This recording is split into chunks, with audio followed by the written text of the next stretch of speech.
Olá pessoal, bom dia, eu sou a Luísa Massa e hoje eu estou aqui com a doutora Fabiola Latorre, que ela é pediatra, intensivista e infectologista do Hospital AC Camargo Câncer e do Hospital Lefort, aqui de São Paulo.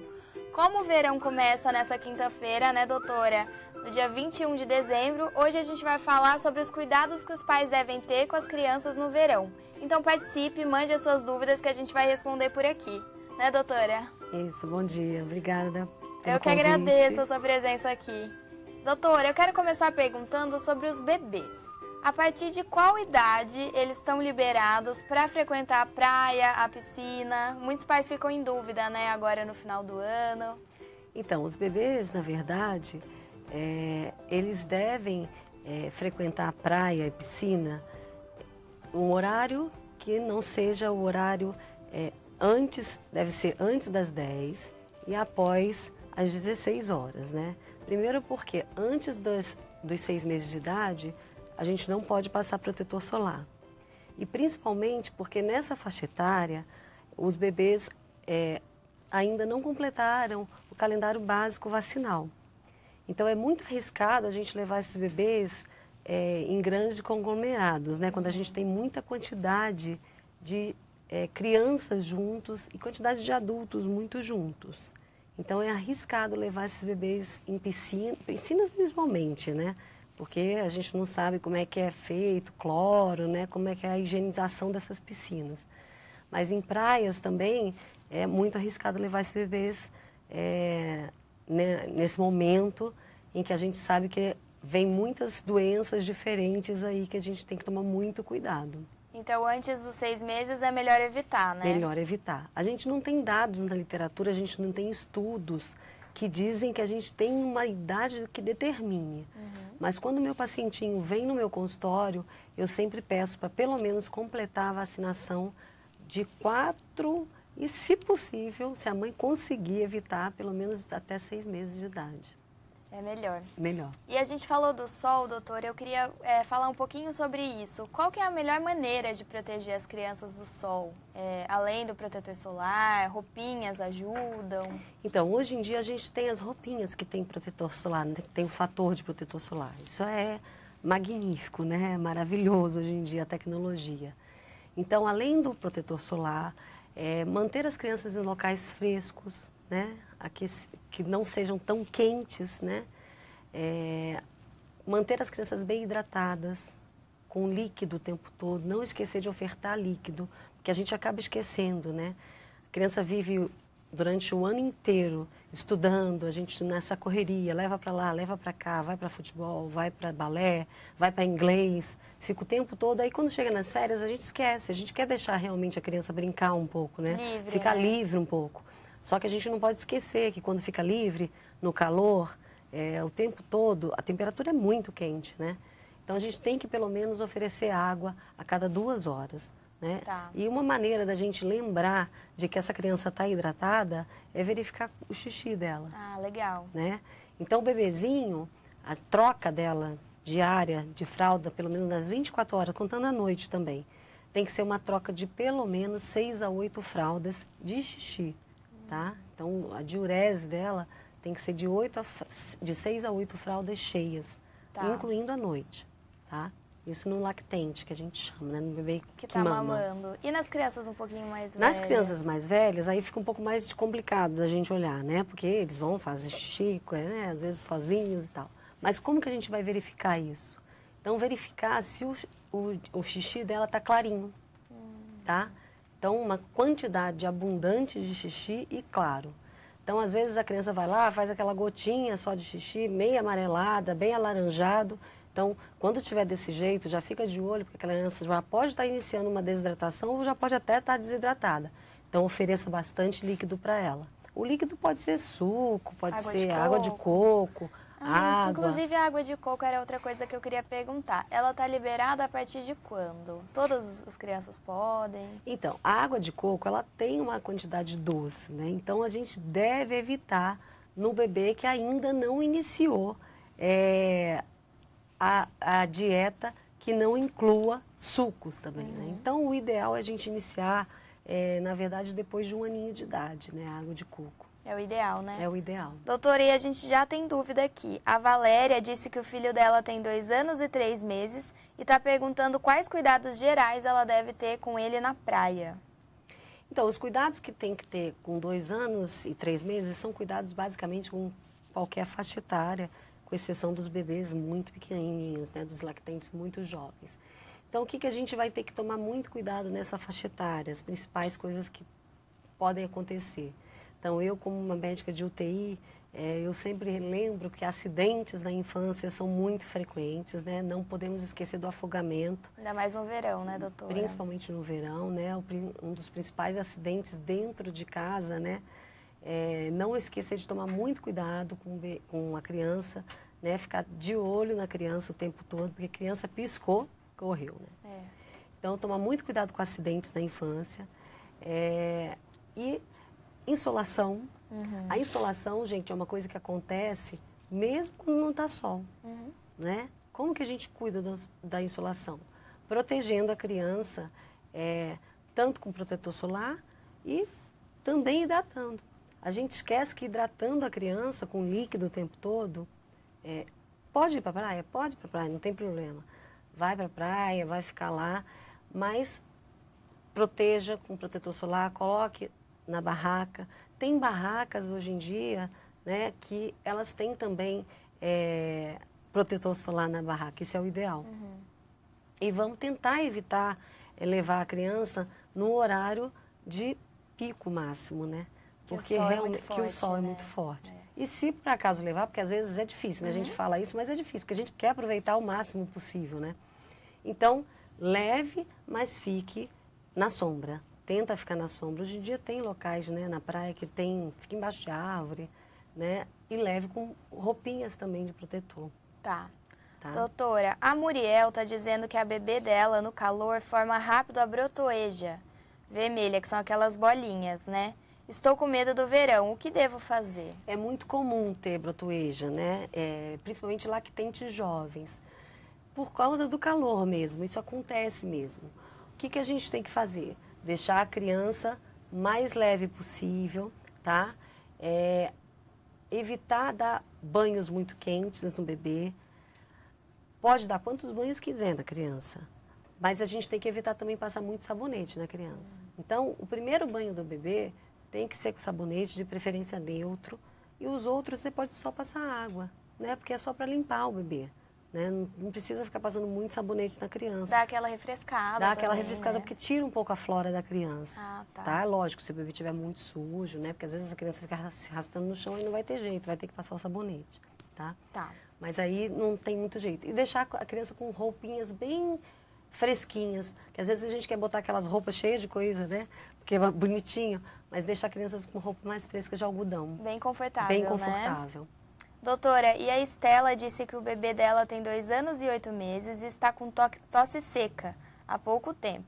Ele fez tratamento com antibiótico por conta da garganta que estava inflamada. Ela está perguntando se isso tem alguma ligação por conta do clima. Uma coisa que a gente não pode esquecer é que, apesar de ser verão, a gente não pode esquecer que os resfriados e as gripes, elas continuam, né? Às vezes a gente acha assim, o inverno tá passando, acabou gripe, acabou resfriado. Não acabou, não. Não é assim. Não é assim. Continua e a gente tem que tomar muito cuidado. Outra coisa, o verão, às vezes tem chuva, mas às vezes pode também ter um pouco de clima seco. E o que acontece? A gente vai para o ar-condicionado, tá? O ar-condicionado, ele pode, mas ele tem que ser limpo. Né? Mas ele pode desde bebezinho? Pode, mas a temperatura tem que ser uma temperatura não muito mais fria. Amena, tá? Mais amena. A temperatura ideal tem que ser de 23 graus até 24 graus para o bebezinho. E a gente tem que limpar o filtro do ar-condicionado. Tá? Então, essa temperatura mais, que a gente fala, essa mudança climática, pode ser causa dessa tosse seca e desse resfriado. Segundo a Organização Mundial de Saúde, toda criança lactente, e esse bebê nessa faixa etária aí de 2 anos, que é essa faixa etária que essa criança está, vai ter de 8 a 10 episódios de infecções virais por ano. Bastante, né? Isso é o normal. Ou seja, se essa infecção ela dura de 5 dias até 9 dias aproximadamente, ou seja, ela fica doente o ano inteiro praticamente, né? Então isso é comum. E com certeza essa mudança que acontece no verão, né? Porque às vezes a gente chove num dia, daqui a pouquinho aquele calor. É uma mudança climática brusca, principalmente para os pacientes que são alérgicos, isso é muito ruim. A criança fica mais doente mesmo, acaba ficando mais doente com essas mudanças mais bruscas de temperatura. Então é normal, né? É normal. É comum, né? E a gente tem outras dúvidas aqui. A Denise disse que as filhas dela têm alergia ao calor, com erupções na pele. Ela disse que evita roupa quente, mas mesmo assim, o que ela pode passar para evitar? Então, ela tem que manter a pele bem hidratada, tá? Existem alguns elementos que a gente pode utilizar. Então, uma das coisas que a gente utiliza bem é o Bepantol, tá? Existe o Bepantol líquido que dá para utilizar. Existe o Cetaphil hidratante, tá? Que são algumas medicações que são hidratantes que dá para utilizar bem mesmo. E Dersane também. Tá. Agora, são vários tipos de hidratantes que a gente tem que manter bem. Esses pacientes que têm alergia na pele, que são dermatite atópicas, que a gente chama, pioram muito no calor. Tá. Então, a gente tem que manter mesmo a pele bem hidratada, não tem muita opção. A hidratação é a melhor solução para esses pacientes mesmo. E, inclusive, ingerindo líquidos, a hidratação... Mas manter a pele também hidratada, porque no verão fica muito ressecada, acaba piorando muito. Tá. E as mães estão perguntando se, nesse calor, se pode oferecer água para os recém-nascidos. Eu acho que essa era uma questão que a gente poderia reforçar, né, doutora? Então, para o bebê que está fazendo o aleitamento materno exclusivo, não há necessidade de nada a não ser leite materno. A mãe, sim, toma bastante água. Se possível, muita água. Mas o bebê não, o bebê só vai mamar peito. 24 horas por dia, tá? O tempo todo. E ele vai matar a sede, né, doutora? Ele vai matar a sede. A mãe que tem que matar a sede com água o tempo todo. Ele vai mamar dessa forma. Ele não precisa de mais nada. O leite mata todas as necessidades dele. Só o aleitamento materno, não tem necessidade de mais nada. A Fabiana disse que o filho dela tem 1 ano e 8 meses e que no calor o corpo dele fica cheio de pintinhas vermelhas. O que pode ser? Então, muito provavelmente, isso são as brotoejas, né, que tem o tempo todo. E aí não tem muito o que fazer. É isso aí, é deixar o bebê o mais livre possível de roupas, tá? Se ele conseguir ficar mais livre de roupas, é melhor. E se for colocar roupa, é roupinha de algodão. Tá. E fresco, tá? Evitar um pouco de talco, essas coisas que o povo coloca muito de talco, piora bastante, tá? E hidratar com esses hidratantes que a gente tem mesmo. E evitar muito também hidratantes com cheiro e nada de perfume. Verão, tirar perfume de criança, tá? Coisas o mais neutra possível, porque isso piora muito. Tá. Doutora, e a Raimunda perguntou, ela disse que o filho dela sofreu um acidente. Ele queimou 51% do corpo e isso já faz 4 meses. Agora ele tem 2 anos e 8 meses. Ele já pode pegar o sol? Qual protetor posso usar? Olha, ele tem que sempre proteger. Pegar sol ele vai poder, mas essa área tem que ser muito protegida. Muito. O máximo de protetor possível, tá? Protetor solar 80. Nessa região, utilizar roupa com protetor solar, tá? E evitar os picos nesse momento de 11 horas até 15 horas, não pegar. Porque até 1 ano pós, a chance dele ficar com marca é muito grande. Então, evitar exposição solar nessas horas, tá? Porque depois ele pode conseguir não ficar com marquinha. Tá? Então, é que nem um pós-operatório. A gente evita pegar sol nesse local por conta disso, até pelo menos 1 ano após, para que ele não fique com marquinha nisso aí. E protetor solar, na verdade, nessa faixa etária, ele pode utilizar até o protetor solar de adulto. Mas o fator solar tem que ser o máximo possível. tá? Ele pode utilizar qualquer um, na verdade. Nessa faixa etária já pode ser até protetor da família. Tá. Doutora, e esse é um caso específico, ele sofreu uma queimadura. E as outras crianças, o que os pais devem ter em mente na hora de comprar o protetor? O fator de proteção? Então, o fator de proteção, quando a gente fala de fator de proteção 15 e fator de proteção 30, 40, 50, é o tempo que ele vai ficar exposto, né? Então, o número, ele indica o tempo que ele pode ficar exposto na radiação, tá? Então, quanto maior o fator de proteção, melhor, né? Então, e quanto mais branquinha você for, maior deve ser o seu fator de proteção. Para a criança, como a pele da criança é mais sensível, o ideal é um fator de proteção maior. Tá. No mínimo, na verdade, a Sociedade Brasileira de Pediatria, ela recomenda no mínimo de 30, tá? Habitualmente, eu recomendo pelo menos 50, 60 para a criança, principalmente abaixo de 2 anos de idade, eu acho muito pouco, 30. Então, recomendo pelo menos 50, 60, tá? E não esquecer de passar antes de ir, tá? Porque ele começa a fazer efeito depois de 30 minutos. Não adianta passar na praia, Não adianta passar né? na praia. E outra coisa, entrou na água, ele saiu. Secou a criança com a toalha, tem que repassar. Porque depois que você seca, você tirou o protetor solar. Criança deitou na areia, você vai tirar a areia, não esquece que você passou a mão, você tirou o protetor solar. Então tem que ficar repassando. E a cada 2 horas repassar o protetor solar. Reaplicar a cada 2 horas. Reaplicar a cada 2 horas, não pode esquecer. A Adriana está perguntando se aquelas roupas com proteção solar realmente resolvem. Resolvem. E se mesmo colocando a roupa, precisa passar o protetor? Precisa. Tá. Precisa, porque na verdade a roupa ela fica limitada a algumas regiões só, né? Então o ideal é você passar o protetor e mais a roupa. Teve até uma mãe que perguntou, que disse que as roupas ajudam, tal, mas que ela tem medo das filhas ficarem molhadas com a roupa. Se isso pode dar algum problema. Não, na verdade não. Né? Vai ficar molhada só naquela região, né? E outra, na verdade ela está molhada o tempo todo, né? O tempo está úmido e está na praia, né? Ela já está molhada lá na praia. Então não tem tanto não problema. Tem tanto problema. A Laís disse que a bebê dela tem 4 meses e perguntou se ela pode levá-la na praia. Eu sei que a gente já falou disso, mas acho que é importante reforçar, né, doutora? Então, se ela... como eu falei, não existe nada na literatura que diga que ela não possa levar. Para um bebê de 4 meses, se ela já tiver tomado as vacinas dos 4 meses de idade, que são aquelas vacinas que tem contra tétano, difteria, coqueluche, pólio, hepatite, que já vai ser a 2ª dose,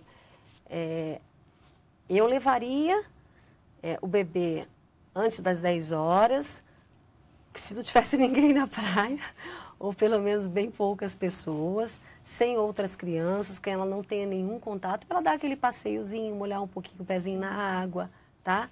Sem muita gente na praia, tá? Para ela não ficar lá exposta na praia durante um bom tempo, passeando, no passeio na praia durante 3, 4 horas. Ela vai lá dar um passeinho, molhar um pouquinho a aguinha, ficar meia horinha e ir embora. Não dá para ela ficar na praia como todo mundo vai para lá ficar 2, 3 horas. Passar o dia, Passar né? o dia na praia, como as outras crianças vão para se divertir. Ela pode ir para a praia, né? Ela pode ir passar uma semaninha, mas não dá para ela ficar durante 2, 3 horas com um bebê de 4 meses na praia, que é muito arriscado, né? Tá. Doutora, e quanto à alimentação? A gente sabe que nesse período do verão tem mais intoxicação alimentar, as viroses. Quais são os cuidados que os pais devem ter com a alimentação das crianças? Então, primeira coisa, o ideal que as crianças tenham seu copinho, né? Ensinar sempre para a criança que na praia, ela tem que ser, cada um tem que ter o seu copinho, tem que ter as suas coisas individualizadas, porque a maioria das intoxicações e a maioria das infecções alimentares, elas passam através do contato. Esse contato pode ser direto, ou seja, eu pego a mão e encosto e já passo, ou indireto, que é através de fomites, que a gente chama, né? Então, através de, eu pego meu brinquedinho, empresto, e aí eu acabo passando. E aí não é que a gente quer ser egoísta de não emprestar, mas é realmente isso. Eu vou dar meu copo para ela tomar. Não dá, infelizmente, acaba passando mesmo dessas coisas. Então não pode ficar trocando coisas, né, de bebê com bebê, porque é assim que a gente pega as infecções, que a gente adquire as infecções. E outra coisa, ensinar a criança que é maiorzinha e que entende a já lavar as mãos antes das alimentações, sempre, desde pequena. Quando é bebê, você já lava as mãozinhas, o pai ou a mãe ou quem tiver cuidado, o cuidador, vai ele mesmo lavar as mãos. Quem não tiver como lavar, já usar o álcool gel, né? Porque o álcool gel tem a mesma eficácia de lavagem das mãos. Outra coisa super importante, se você vai passar o seu dia na praia, tomar cuidado com aqueles alimentos que vendem na beira da praia, né? Então tem alimentos, salgadinhos, sanduíches, camarão, que ficam rodando na praia o dia inteiro. Não dá, né? Melhor evitar. Melhor evitar. Agora, existem algumas barraquinhas de pessoas que já estão indo na praia há anos, de pessoas de fontes já fidedignas, né? Que já conhecem. Confiáveis, que já estão lá há anos. Então, você já conhece. Então, aquele dá para você comer. Então, o que você faz? Leve frutas, né? Frutas que já tem que tem quantidade de água, né? Então, melancia é uma boa fruta, né? Fruta que dá para comer, né? Levar maçã. E não esquecer de que nessa época os alimentos eles acabam estragando mais rápido, porque está calor. Então, o ideal é você fazer a comida dentro de casa. Mas, às vezes é difícil, né? Porque você está também de férias junto com o seu filho. Quer aproveitar, né? Então, quer aproveitar. Então, se você vai aproveitar, vá pelo menos em restaurantes mais confiáveis. Tá. Doutora, aí tem mãe perguntando sobre a diarreia. Se ela é realmente mais comum nessa época, qual que é a melhor maneira de tratá-la? Então, a diarreia realmente ela acaba sendo mais comum nessa época até por conta de todos esses fatores, né? Então, a diarreia, ela pode ser uma intoxicação alimentar, que na verdade é a toxina que causa, né? Então, é uma toxina, habitualmente é uma toxina bacteriana. E aí o que acontece? Ela é mais rápida, mas ela também é mais agressiva. Você ingere a toxina da bactéria em alimentos e aí é mais comum, por exemplo, a toxina estafilocócica, ela é mais comum, para você ter uma ideia, numa inocente pipoca, num sorvete. Pode acontecer, a gente pensa assim, o sorvete é gelado, mas ela está presente no sorvete até, tá? Naqueles sorvetes que tem, né, andando na praia, vendendo. Então tem que tomar muito cuidado também na fonte do sorvete, porque a gente sabe da fonte do que bom, né? Às vezes a água é usada, às vezes a água né? é utilizada, toma muito cuidado com isso. Então a toxina, ela vem, em 24 horas vem aquele monte de vômito com aquela monte de diarreia aquosa, tá? E o que a gente tem que fazer? Uma vez instalada, a gente vai ter que dar o soro, tá? O soro aí é aquela história, tem o soro caseiro, que a gente tem a colherzinha, que é dada em todo o posto, tá? E também tem o pacotinho. O pacotinho... Compra na farmácia. Tanto compra na farmácia como dá imposto, Tá. né? O pacotinho, ele é diluído em 1 litro d'água e pronto, tá lá, né?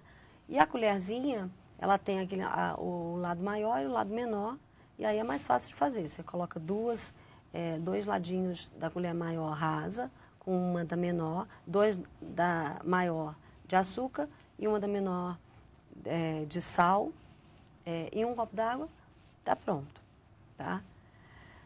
Se não tiver isso aí já complica. Porque aí é o risco de você fazer de outra forma, o soro caseiro, com as suas medidas, que todo mundo erra, e aí pode dar outro tipo de diarreia, com crise convulsiva, por conta da quantidade de sal a mais. Aí Às vezes pode errar um pouquinho a mão, né, doutora? Pode errar um pouquinho a mão, aí você tem que calcular 20 gramas de açúcar para 3,5 gramas de sal para 1 litro d'água. É super complicado, né? Porque é difícil, né? É melhor comprar, né? E outra opção é você comprar o Pedialite, tá? Porque às vezes você está na praia, tem a farmácia, vai lá e aí compra o Pedialite que já está pronto. Compra e já resolve. É só pegar e dar um copinho. Doutora, às vezes as crianças reclamam que entrou um pouco de água no ouvido, ficam mergulhando. O que fazer nesses casos? Vira a cabeça para o lado. tá? E deixar a água sair. Não dá para enfiar cotonete, nada disso, tá? Outra coisa super importante é sempre proteger os ouvidos, né? Tá? Como que a gente protege os ouvidos, tá? Em alguns casos, pode-se utilizar tampões, mas não há necessidade para todo mundo ficar usando tampões, tá?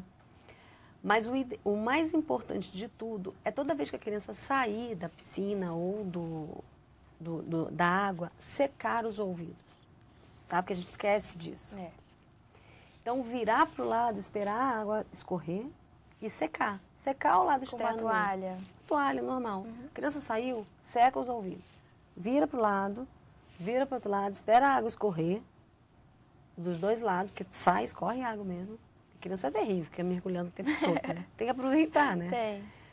E para a gente não ficar nessa neurose e perder, né, o que tem que... o bom, né, mesmo, né? Espera lá, brincar bastante, saiu, seca. Então, toda vez, não deixa o ouvido úmido, tá? Legal. Porque a umidade é que vai acabar dando as otites mesmo. As infecções. E vira para os dois lados, espera escorrer bastante e aí seca os dois ouvidos. Com uma toalha. Em alguns mesmo. casos, daquelas crianças que têm mesmo infecções de repetição de ouvido, é bom utilizar os tampões, tá? Doutora, e a Dani está perguntando como lidar com a areia na praia com um bebê de 6 meses, porque a gente sabe que às vezes eles querem colocar, estão naquela fase, querem colocar tudo na boca. Aí não vai ter jeito, aí tem que ficar vigiando, tá? Às vezes é legal levar aquelas piscininhas, né? Então, levar aquelas piscininhas, colocar perto, embaixo da sombrinha e colocar o bebê dentro da piscininha. Ficar de olho, né? Se a piscininha for mais fundinha, mas tomar muito cuidado para o bebê não colocar areia na boca, né? Não vai deixar o bebê comer aquelas areias que são areias sujas, né? E outra, se ficar muito tempo em contato também, às vezes dá um pouquinho mais de brotoeja. Dá uma irritada na pele. Dá uma irritadinha. Mas é legal também deixar o bebê ter um pouco de contato com essa areia, né? Não em exagero, mas tem que tomar bastante cuidado que a criança vai. Nessa idade eles estão naquela fase oral e eles vão acabar mesmo querendo botar tudo na boca. Doutora, e as crianças um pouquinho maiores? A gente sabe que elas só querem ficar brincando, não querem sair da água. Depois das refeições, pode nadar ou não? Então, após as refeições, o ideal é esperar um tempo para fazer a digestão, tá? Porque a criança vai precisar realmente, porque pode ter uma indigestão após a alimentação, principalmente se for um almoço ou um jantar. Claro, se ela fizer um lanchinho, não vai fazer tanta diferença, mas após o almoço, ela precisa realmente ter o prazo dela para fazer a digestão importante ali, porque o fluxo sanguíneo vai realmente para o trato digestivo. Então, ela precisa ter o prazo dela ali para poder fazer a digestão, principalmente com alimentação grande como o almoço. Precisa descansar um pouquinho. Precisa descansar um pouquinho. Depois de quanto tempo está liberado, mais ou menos, pelo doutora? menos 1 hora. Pelo menos 1 hora. E a conjuntivite, ela é outra doença comum no verão? Ela é mais comum, tanto a conjuntivite infecciosa como a conjuntivite alérgica, tá? Principalmente a conjuntivite alérgica. O que acontece? A criança fica muito dentro de ar-condicionado, tá? E fica muito na água, né? Cloro, ou até na água mesmo do mar, que é mais salgada. Então, a criança que tem muita alergia, os olhos não aguentam, tadinho. Então, muitas vezes acontece de aumentar mesmo a conjuntivite. E aí não tem muito o que fazer, né? Principalmente a alérgica não tem muito o que fazer. Mas o que a gente faz é colocar bastante soro fisiológico, né? Para poder proteger um pouco mais esses olhos, né? Depois que ele sai, lavar bastante. Tirar essa água do mar, o cloro, né? E limpar bem esses olhos, né? Porque o olho vai acordar daquele jeito, né? Não tem muito... E outra coisa, não esquecer de lavar bem as mãos, porque a conjuntivite também é transmissão de contato, a infecciosa. Ela passa. Ela passa de uma para outra. E os repelentes, doutora, eles são indicados para crianças de qualquer idade? É ideal passar? O que os pais devem ter na hora de comprar, os cuidados na hora de comprar o repelente? Repelente só a partir de 2 anos de idade, tá? Não pode ser... a gente até acabou esquecendo de avisar que bloqueador solar não pode antes dos 6 meses, né? Só acima dos 6 meses de idade. E a partir de 1 aninho já pode utilizar o bloqueador da família. E repelente só a partir dos 2 anos de idade. E também nada em excesso, né? A gente não pode utilizar muito repelente em excesso. O que a gente tem que ter em mente? Que a gente pode fazer algumas coisas para evitar, né? Então, utilizar aqueles Moisésinhos, né? Para os bebezinhos. Evitar algumas regiões que estão com mais mosquitos, né? Em horários mais escuros, né? Não vai ter muita opção. Agora, a gente pode colocar aquelas coisinhas aqueles SPPs que a gente chama, né? De parede. Um protetor, Um protetorzinho de parede. Aquilo sim a gente pode utilizar no quarto, pelo menos na hora de dormir. Agora, infelizmente, bebê é menos de 2 anos de idade, não é recomendado a gente utilizar. Doutora, e as mães, a gente falou um pouco do cloro, estão perguntando se piscina com cloro dá mais alergia. Eu acho que até é uma dúvida que elas têm na hora de escolher a escolinha para natação. Sim, para o paciente alérgico, sim. Para o paciente que tem rinite, por exemplo, é impossível, é inviável a gente colocar um paciente com rinite numa piscina com cloro. Piora muito para quem tem rinite. É bem difícil, é bem complicado para criança que tem rinite. Na verdade, eu para os meus pacientes de consultório que tem rinite, eu peço para não fazer, realmente, na piscina com cloro, porque piora muito. Na verdade, não melhora a rinite, a gente pode dar o remédio que for. Coitado, entope a criança de remédio e... É uma coisa meio crônica. É triste, porque você vai dando remédio, aí ele vai para a piscina e piora. Não adianta. Então tem que ficar de olho, né? E a Carolina disse que o filho dela não toma soro de jeito nenhum. Ele, inclusive, teve diarreia uns dias atrás e ficou assim por 10 dias. A água pode substituir o soro se der toda hora? Qual é a alternativa? Então, a água, na verdade, ela não repõe o sódio, né, e os outros eletrólitos. O certo é o soro, porque o soro ele contém os componentes e os eletrólitos necessários. A água, na verdade, se você der, ela não vai repor o sódio, ela não vai repor o cloro. E aí o que pode acontecer, ele tem um outro tipo de desidratação, que é uma desidratação hiponatrêmica, que a gente chama, que é por falta desse sódio. Uma alternativa, que não é uma alternativa 100% eficaz, é a gente dá Gatorade, tá? Que ela tem um pouco do cloro, mas não é uma coisa tão saudável. Não é o ideal. Não é o ideal. Mas você pode tentar. Agora tem o Pedialyte, tem vários sabores, né? Não sei se ela já tentou isso aí. Mas ele tem vários sabores e às vezes as crianças preferem. O soro, às vezes, caseiro é difícil. Mas às vezes as crianças conseguem, né? Tem sabor até de guaraná do Pedialyte hoje em dia. Então vale a pena dar uma olhada, Vale a pena dar uma olhada para tentar. E a Monique disse que o filho dela tem 2 meses, tem muito suor, mesmo estando com roupa bem fresquinha. Começou a aparecer umas bolinhas no rosto dele. O que posso fazer para melhorar? Bebê nessa idade, eles têm um metabolismo muito aumentado, né? 2 vezes o nosso metabolismo, né? O débito cardíaco deles é muito aumentado, por isso que eles suam bastante. Por isso que eles podem comer bastante também, né? E não engordam, que nem a gente.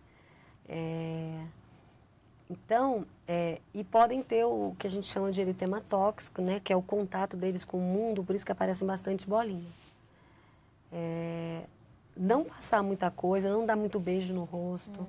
Muito cuidado com barba, né? Porque o pai quer encostar a barba, né? O rostinho da gente. Então, isso piora muito com o contato. É exatamente o contato do bebê com o mundo que causa essas lesões na pele, porque eles são muito sensíveis. A gente fala para os pais que é isso mesmo. Ele vai conhecendo o mundo e as lesões vão aparecendo. Porque a pele deles é sensível demais. Então, é evitar ao máximo qualquer outra coisa. O banho muito quente, o sabonete tem que ser neutro, não passar muito talco, não colocar perfume, nada dessas coisas, tá? E, de preferência, hidratantes sempre neutros, tá? Desses que eu recomendei aí. E eu acho que o Bepantol é uma excelente opção para tudo. Que a gente passa no bumbum, ele serve a bastante coisa. Ele tem até líquido, tá? Então ele ajuda bastante quando a gente passa. Legal, doutora. Bom, pessoal, é isso. Gostaria de agradecer a presença da doutora Fabíola, que veio até aqui, editora Abril, e de todos vocês que nos acompanharam de casa. Esse é o nosso último live de 2017 e a gente se vê ano que vem com muitas novidades. Tchau e boas festas!